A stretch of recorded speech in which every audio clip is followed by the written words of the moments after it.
तो गुरु हो जाइए शुरू।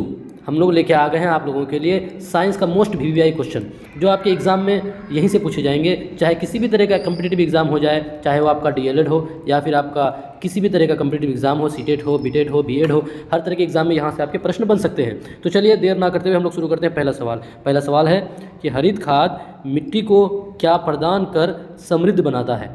तो इसमें से आप ऑप्शन देख के चलिए। पहला ऑप्शन है नाइट्रोजन और फॉस्फोरस, दूसरा ऑप्शन है मैग्नीशियम और नाइट्रोजन, तीसरा ऑप्शन है आपका फॉस्फोरस और कैल्शियम, और चौथा ऑप्शन आपका है कार्बन और हाइड्रोजन। तो आपको मिट्टी को समृद्ध बनाने के लिए हम लोग जानते हैं किसका इस्तेमाल किया जाता है, नाइट्रोजन और फॉस्फोरस का इस्तेमाल किया जाता है, नाइट्रोजन और फॉस्फोरस। तो इसका आंसर क्या हो जाएगा आपका गुरु, नाइट्रोजन और फॉस्फोरस, ऑप्शन नंबर ए। आप देखिएगा मिट्टी को समृद्ध करने के लिए, उसका उर्वरक क्षमता को बढ़ाने के लिए हम लोग क्या करते हैं, NPK, नाइट्रोजन, फॉस्फोरस और पोटेशियम, इसका भी इस्तेमाल करते हैं यूरिया के रूप में गाइस। तो चलिए अगले सवाल की ओर हम लोग आगे बढ़ते हैं। सवाल नंबर दूसरा जो है आपका, सवाल नंबर दूसरा देखिएगा, सवाल नंबर दूसरा क्वेश्चन नंबर 2 कि नीचे दिया हुआ समीकरण किस प्रकार की अभिक्रिया है।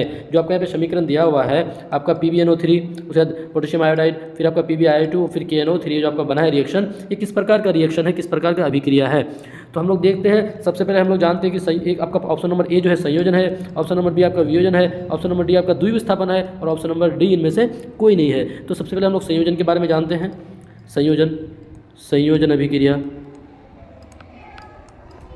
संयोजन अभिक्रिया जानते हैं। संयोजन का जस्ट अपोजिट क्या होता है, वियोजन होता है। तो संयोजन में क्या होता है कि दो या दो से अधिक तत्व आपस में मिलकर के क्या करता है, दो या दो से अधिक पदार्थ का जो निर्माण करता है। इसको हम लोग क्या बोलेंगे, बी या सी इसको मान लेते हैं, ए बी या फिर इसको सी डी कुछ भी मान लेते हैं। जब दो पदार्थ आपस में रिएक्शन करके कोई नए प्रोडक्ट का निर्माण करते हैं, उसको क्या बोलते हैं हम लोग, संयोजन अभिक्रिया। और इसका जस्ट उल्टा होता है आपका, इसका जस्ट उल्टा होता है क्या, वियोजन।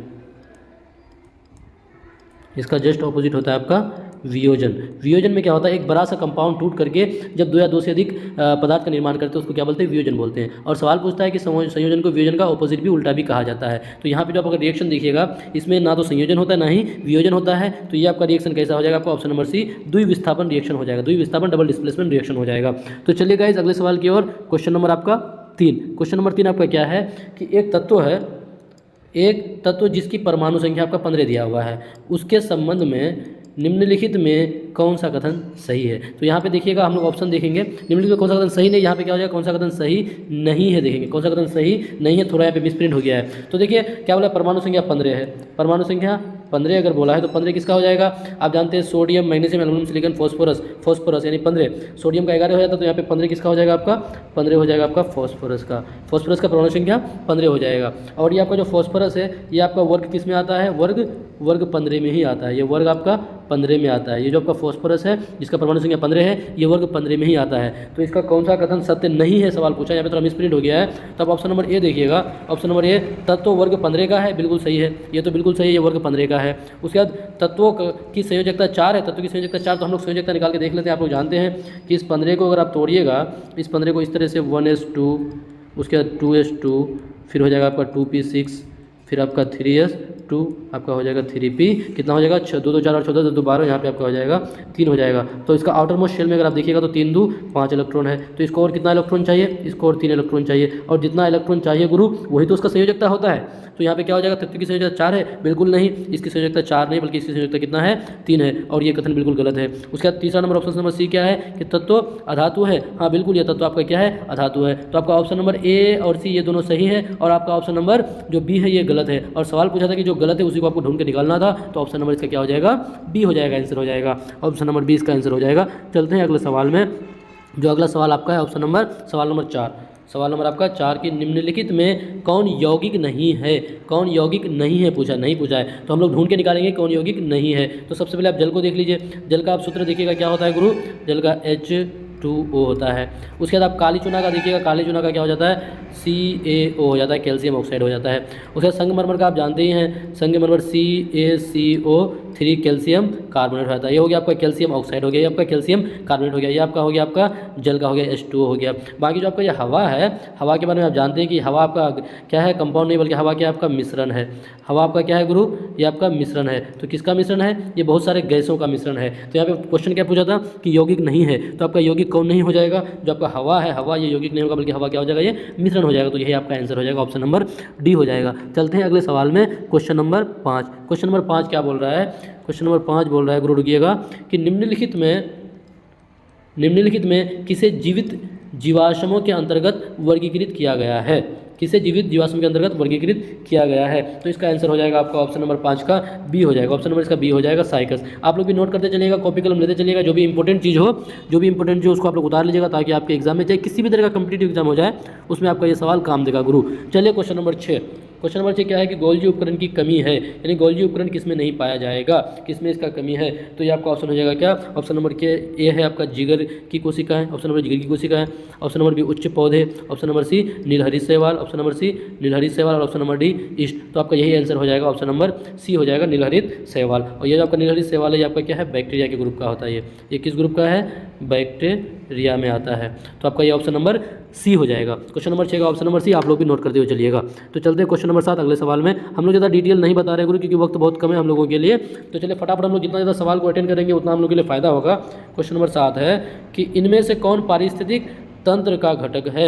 जो आपका इकोसिस्टम का कौन घटक है। इकोसिस्टम से पारिस्थितिक तंत्र से इस चैप्टर से रिलेटेड आपका बहुत सारा सवाल बनता है, जिसको बच्चे इग्नोर करते हैं, इससे बहुत सवाल बनता है गुरु। तो अगर ऑप्शन नंबर ए देखिएगा अजैविक कारक हो जाएगा, ऑप्शन नंबर बी जैविक कारक हो जाएगा, ऑप्शन नंबर सी मनुष्य हो जाएगा। तो अगर हम लोग जानते हैं पारिस्थितिक तंत्र का घटक उपरोक्त सभी हो जाएगा, उपरोक्त सभी यानी ऑल ऑफ द एबव हो जाएगा, सभी हो जाएगा, चाहे वो आपका जैविक घटक हो या फिर अजैविक हो, चाहे मनुष्य हो। ये ऑप्शन आपका चारों हो जाएगा। तो यहाँ पे आंसर क्या हो जाएगा गुरु, यहाँ पे आंसर आपका डी हो जाएगा, डी। आप लोग भी मिलाते चलिएगा। चलते हैं अगले सवाल में। अगला सवाल जो आपका क्वेश्चन नंबर 8 है। क्वेश्चन नंबर 8 क्या है आपका कि रंध्र जो है जिसको स्टोमेटा बोलते हैं कि छिद्रों का खुलने और बंद होना इस पर निर्भर करता है। जो आपका पत्तियों में जो रंध्र पाया जाता है, जो स्टोमेटा होता है, उसका जो छिद्र होता है उसके खुलने और बंद होना किस पर निर्भर करता है। तो पहला ऑप्शन है क्या ऑक्सीजन पर निर्भर करता है, क्या तापमान पर निर्भर करता है, या फिर क्या आपका ऑप्शन नंबर सी जो है आपका ऑप्शन नंबर सी जो आपका गार्ड सेल है निरक्षक कोशिका में पानी पर निर्भर करता है, या फिर कार्बन डाइऑक्साइड की सांद्रता पर निर्भर करता है। तो इसका ऑप्शन नंबर आपका सी हो जाएगा। वो आपका किस पर डिपेंड करता है, गार्ड सेल पर डिपेंड करता है, जिसको गार्ड सेल बोला जाता है, रक्षक कोशिका बोला जाता है। ये बिल्कुल इस पर डिपेंड करता है। तो चलिए अगला question, question number 8। Question number 8 आप लोग भी मिलाते चलिएगा। क्वेश्चन नंबर 8 आपका क्या है गुरु कि मानव युग्मनज जिसको जायगोट बोलते हैं, जब मेल अंडाणु और शुक्राणु आपस में मिलने के बाद जिसका फॉर्मेशन होता है उसको युग्मनज बोलते हैं। जब अंडाणु और शुक्राणु आपस में फर्टिलाइज हो जाता है तब किसका निर्माण होता है, जायगोट, जिसको युग्मनज कहते हैं। तो सवाल क्या है कि मानव युग्मनज और मानव शुक्राणु में जो गुणसूत्र की संख्या का अनुपात बताने बोला, गुणसूत्र की संख्या का अनुपात बताने बोला है। तो इसका आंसर क्या हो जाएगा गुरु, इसका आंसर हो जाएगा आपका 2:1 हो जाएगा। गुणसूत्र की संख्या का अनुपात 2:1 हो जाएगा। आप गुणसूत्र के बारे में जानते हैं कि मानव में कितना गुणसूत्र पाया जाता है, मानव में कितना गुणसूत्र पाया जाता है, तो 46 गुणसूत्र पाया जाता है, 46। और इस 46 को अगर पेयर में करेंगे तो कितना 23 पेयर हो जाएगा, 23 पेयर हो जाएगा। अब इस 23 में अगर हम लोग देखेंगे, इस 23 में हो जाए अगर देखेंगे तो 22 जो गुणसूत्र है ये ऑटोजोमल गुणसूत्र हो जाएगा, जिसका सेक्स डिटर्मिनेशन में यानी लिंग निर्धारण में इसका कोई भूमिका नहीं होता है। और जो आपका एक जो गुणसूत्र होता है जो एक्स और वाई होता है, इसको सेक्स क्रोमोजोम कहा जाता है, सेक्स क्रोमोजोम। यही आपका सेक्स डिटर्मिनेशन, जिसको लिंग निर्धारण यानी बच्चा मेल होगा कि फीमेल होगा, उस पर डिपेंड यही करता है, जिसको सेक्स क्रोमोजोम बोला जाता है। तो अगर आपका सवाल पूछे कि क्रोमोजोम कितना है मनुष्य में, तो टोटल क्रोमोजोम की संख्या 46 है और कितना पेयर हो जाएगा, तो 23 पेयर हो जाएगा गाइस। तो चले गाइस अगले सवाल में क्वेश्चन नंबर 10 क्या है कि इनमें से कौन सा स्वतंत्र रूप से गिरते हुए वस्तु के लिए सत्य है। जब एक वस्तु स्वतंत्र रूप से गिर रहा है, एकदम फ्रीली स्वतंत्र रूप से गिर रहा है, तो इनमें से कौन सा कथन सत्य होगा। तो ऑप्शन नंबर ए है, ऑप्शन नंबर ए कि ये असमान गति से चलता है, इसका वेग शून्य है, या फिर इसमें निरंतर और शून्य त्वरण है, और इसमें असमान त्वरण है। तो इसका आंसर बिल्कुल आपका क्या हो जाएगा गाइस, कि इसका आंसर क्या हो जाएगा, इसमें निरंतर और शून्य त्वरण है। जब एक चीज़ फ्री रूप से ऊपर से गिर रहा होता है तो उसमें एक त्वरण काम करता है, इसको गुरुत्व त्वरण बोलते हैं। और आप जानते हैं कि गुरुत्व त्वरण जिसको स्मॉल जी से इंडिकेट किया जाता है, इसका मान कितना हो जाता है 9.8 मीटर पर सेकेंड स्क्वायर। जब अगर एक चीज़ अगर नीचे की ओर गिर रहा है तो इसका मतलब है कि वो ग्रेविटेशनल यानी गुरुत्व त्वरण की ओर यानी ग्रेविटेशनल की ओर गिर रहा है। और जब वो नीचे की ओर गिरेगा तो वो जी का मान क्या हो जाएगा, प्लस हो जाएगा। वहीं पे जब वो चीज़ आपका ऊपर की ओर जाएगा तो वहाँ पे जी का मान क्या हो जाएगा गाइस, माइनस हो जाएगा, क्योंकि वो उसके गुरुत्व त्वरण के अपोजिट साइड में हो जाता है। और जब उसकी दिशा में आएगा तो वहाँ पे प्लस हो जाएगा। तो चलते हैं अगले सवाल में, इसका आंसर सी हो जाएगा। चलते हैं अगले सवाल में, क्वेश्चन नंबर 11। क्वेश्चन नंबर 11 आपका क्या है, क्वेश्चन नंबर 11 हाइड्रोजन गैस के भरे गुब्बारे को हवा में छोड़ने पर गुब्बारा। क्वेश्चन नंबर 11 बहुत इंपॉर्टेंट सवाल है ये आपका, बहुत इंपॉर्टेंट सवाल है गाइस कि हाइड्रोजन का जो एक गैस है, हाइड्रोजन गैस से भरे गुब्बारे, हम लोग बचपन में गुब्बारा लेके बहुत खेले हैं, को हवा में छोड़ने पर गुब्बारा क्या होगा। तो आपका ऑप्शन क्या है कि सबसे पहला ऑप्शन कुछ दूरी तक ऊपर उठेगा और हवा में तैरेगा। या फिर ऑप्शन क्या है कि कुछ खास ऊंचाई तक उठकर विस्फोट करेगा। या फिर क्या है कि कुछ खास ऊंचाई तक उठकर पुनः नीचे धरती की ओर पहुंचता है। या फिर अंतरिक्ष में चला जाएगा। तो इसको तो बिल्कुल आप काट जाइए, अंतरिक्ष में कभी नहीं जाने वाला है। तो देखिए हम लोग जानते हैं कि जो आपका हाइड्रोजन गैस है, हाइड्रोजन गैस सबसे हल्का गैस है। आपका हाइड्रोजन सबसे हल्का गैस। अगर आपको सवाल पूछ दे कि सबसे हल्का गैस कौन सा है, तो आपका कौन है, हाइड्रोजन गैस है। और देखिए गाइस, ये इसका आंसर क्या हो जाएगा, इसका आंसर कि कुछ खास ऊंचाई तक कहाँ गया, कुछ दूरी तक ऊपर उठेगा और हवा में ये तैरते रहेगा। कुछ दूरी तक ऊपर उठेगा और हवा में ये तैरते रहेगा। ऑप्शन नंबर ए इसका आंसर हो जाएगा। क्यों तैरेगा हवा में, क्योंकि जो वायु का घनत्व वहाँ पे अत्यंत कम हो जाता है। जब ऊपर जाएगा ना, ये हाइड्रोजन गैस से भरा गुब्बारा जब ऊपर जाएगा, वहाँ पे क्या होता है, वहाँ पे वायु का घनत्व अत्यंत कम हो जाता है, काफ़ी कम हो जाता है, जिस वजह से वो गुब्बारा नीचे नहीं आएगा बल्कि वहीं पे तैरता रहेगा। तो इसका आंसर ऑप्शन नंबर ए हो जाएगा। चलते हैं अगले सवाल में। अगले सवाल में किधर गया गाइस, अगला सवाल क्वेश्चन नंबर क्या है, क्वेश्चन नंबर आपका 12। क्वेश्चन नंबर 12 अगर आप देखिएगा, क्वेश्चन नंबर 12 कि एक तरल जिसका घनत्व मरकरी के घनत्व से 2 गुना है, मरकरी जिसको Hg बोलते हैं, का उपयोग बैरोमीटर में किया जाता है। मरकरी के घनत्व से 2 गुना जिसका उपयोग बैरोमीटर में किया जाता है, तब एक वायुमंडल दाब द्रव के कितना सेंटीमीटर के बराबर हो जाएगा। अगर इसको आप हल कीजिएगा, ये न्यूमेरिकल है, इसको हल कीजिएगा तो इसका आंसर कितना आ जाएगा गाइस, इसका आंसर आपका आ जाएगा 38 आ जाएगा। इसको अगर आप जब हल कीजिएगा तो इसका कितना आ जाएगा, ऑप्शन नंबर डी आ जाएगा, 38 आ जाएगा इसका आंसर 38 हो जाएगा। फटाफट इसको आप लोग मिलाते चलिएगा और अपने से नोट करते हुए चलिएगा। चलेंगे क्वेश्चन नंबर 13 में। क्वेश्चन नंबर 13 में चलते हैं। तो क्वेश्चन नंबर 13 की ध्वनि उत्पन्न होने के बाद उसके बहुत देर तक बने रहने का उपयोग किया जाता है। यानी ध्वनि जब उत्पन्न होता है, जब ध्वनि उत्पन्न होगा उसको बहुत देर तक उसको बने रहने के लिए किसका उपयोग किया जाएगा, तो किसका उपयोग करेंगे, एक तो आपका स्टेथोस्कोप, इसके बारे में आप लोग जानते हैं, एक आपका क्या तुरहियाँ है, एक आपका मेगाफोन है, या फिर उपरोक्त में से सभी। तो चलिए हम लोग स्टेथोस्कोप के बारे में थोड़ा कुछ बात जान लेते हैं। स्टेथोस्कोप जो है इसका हम लोग इस्तेमाल कहाँ पे करते हैं, डॉक्टर इसका इस्तेमाल करता है किसको, हार्ट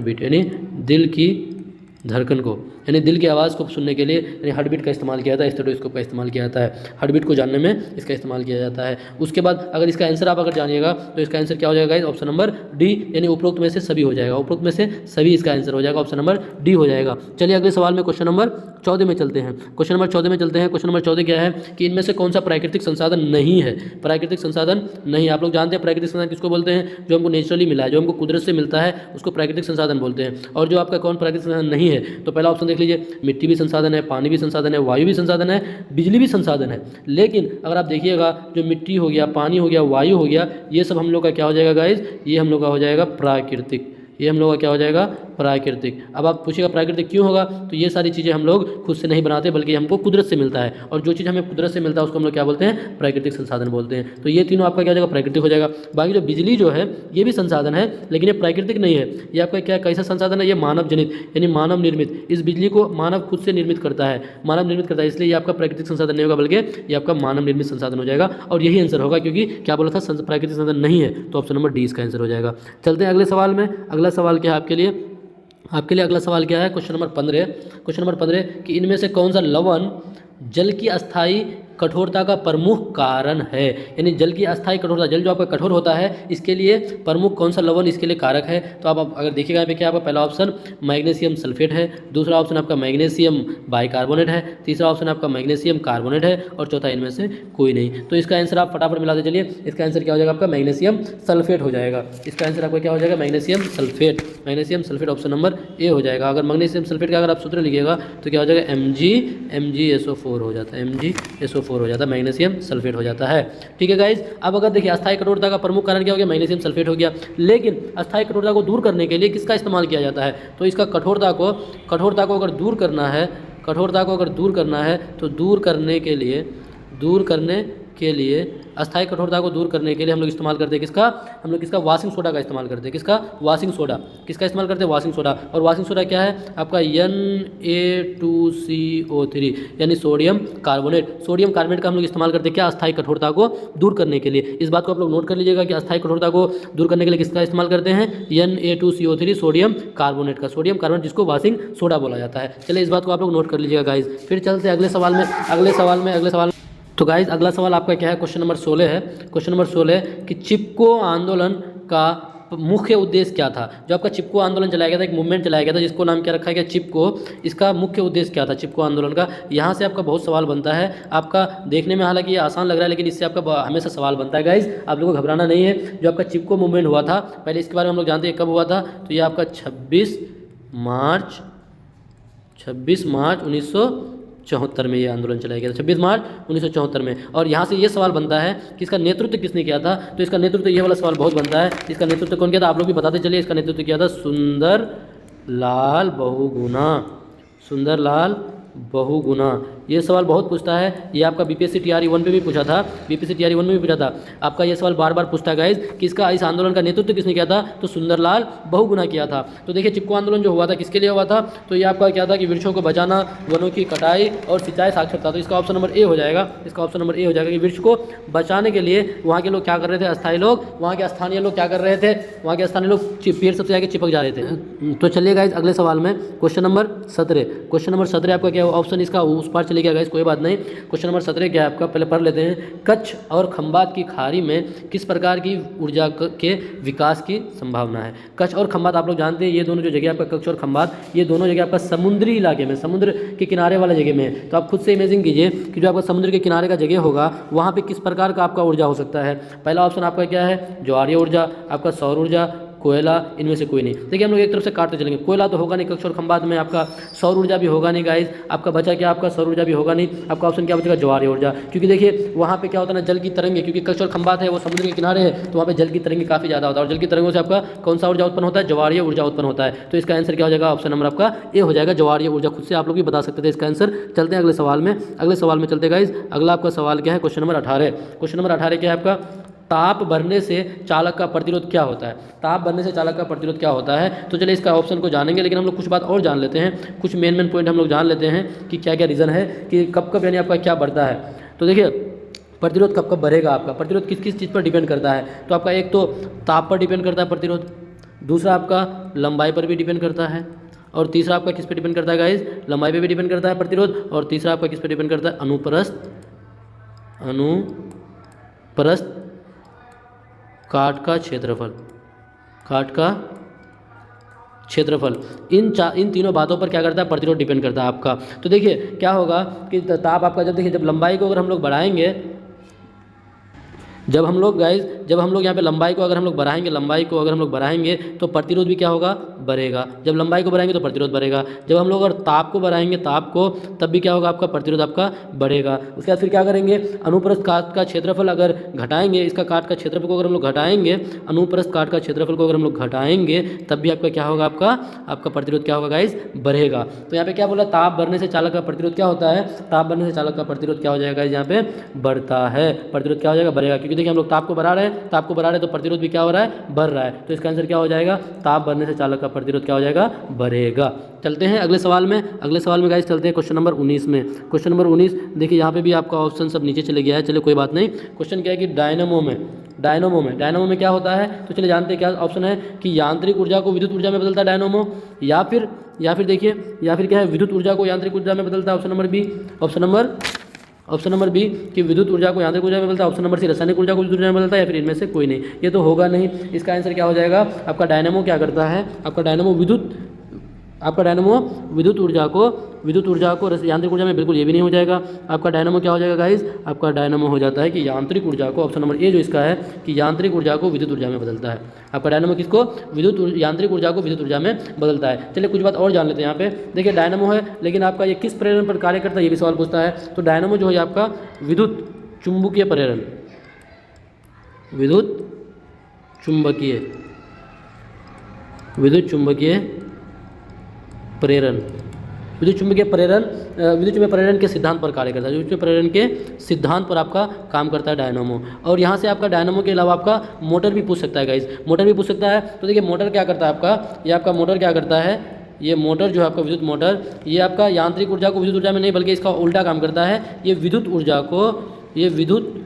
ऊर्जा को किस में बदल देता है ये आपका मोटर, यांत्रिक ऊर्जा में बदलता है। और आपका विद्युत मोटर भी आपका विद्युत चुम्बकीय प्रेरण के सिद्धांत पर आपका मोटर भी कार्य करता है। तो दो, चाहे आपका डायनेमो पूछे या फिर आपका मोटर पूछे, दोनों से आपका यहाँ पे हल निकल के आ जाएगा, दोनों का आंसर आपको बता दिया गाइस। चलिए अगले सवाल में question number 20। Question number 20 last सवाल है कि रेटिना जो है वो रेटिना प्रकाश को परिवर्तित करता है। रेटिना प्रकाश को परिवर्तित करता है तो क्या हो जाएगा, रेटिना आपका विद्युत ऊर्जा में हो जाएगा, बिल्कुल गलत। विद्युत सिग्नल में हो जाएगा, नहीं, बल्कि क्या करता है ये रेटिना आपका वास्तविक प्रतिबिंब में काम करता है। तो चलिए रेटिना के बारे में कुछ बातें जान लेते हैं। रेटिना के बारे में जो आपका लास्ट सवाल है रेटिना, इसके बारे में कुछ बात हम लोग जान लेते हैं। तो रेटिना जो है यहाँ से सवाल पूछता है कि कैमरा के फिल्म की तरह कौन कार्य करता है। हमारी आंखों में जो आप कैमरा देखें, कैमरा में जो आपका जिसको फिल्म बोला जाता है, जहाँ पे आपका फोटो बनता है, तो कैमरा के फिल्म की तरह कौन कार्य करता है, तो ये आपका आंसर क्या हो जाएगा, आपका हमारे आँख में रेटिना हो जाएगा। और रेटिना में आप लोग जानते हैं इस रेटिना में कैसा प्रतिबिंब बनता है आपका, वास्तविक। अगर वास्तविक होगा तो उल्टा होगा, वास्तविक होगा तो कैसा हो जाएगा आपका, छोटा हो जाएगा। तो हमारे रेटिना में कैसा वास्तविक, उल्टा और छोटा प्रतिबिंब बनता है। तो गाइज यहाँ तक हम लोगों ने 20 सवाल को आज देखा, 20 सवाल को हम लोग अटेम्प्ट किया। आप लोग खुद क्या कीजिएगा, हमेशा पेन कॉपी लेके बैठिएगा। और ये जो सवाल हम लोग लेके आते हैं बहुत VVI सवाल है, ये सवाल सिर्फ आपके DLED के लिए नहीं बल्कि हर एक कम्पिटिटिव एग्जाम में यहाँ से आपका सवाल बन सकते हैं। इसलिए सारे लोग इसको पढ़ें, मन लगा के, और कुछ ही दिन बचे हुए गाइज, घबराना नहीं है। तो फिर मिलते हैं अगले वीडियो में, जब तक के लिए बाय, टेक केयर और जी जान लगा दीजिए। इतना मेहनत कीजिए एकदम, ताकि आपका जो सफलता है वो शोर मचाए।